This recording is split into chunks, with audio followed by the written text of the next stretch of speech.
How to see download history on Google Play Store.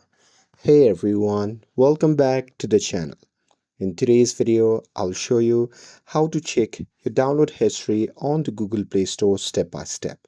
So now without further ado, let's get started. So first thing first, open the Google Play Store app on your phone and make sure that you're logged in to your account. And now here, once you are inside the app, simply tap on the profile icon shown in the top right corner of the screen.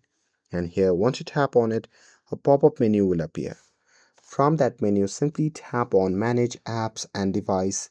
And now here in this section at the top, you simply have to go to the Manage tab.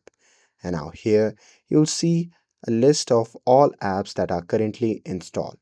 So here you can just tap on the install filter at the top and change it to not install. And this shows the apps that you have downloaded before but aren't currently installed, and that is your full download history. And that's it. That's how you can find and see download history on Google Play Store. With this, if you found this video helpful, then don't forget to like, share and subscribe to get updated for more videos. Thanks for watching and I'll see you in the next video.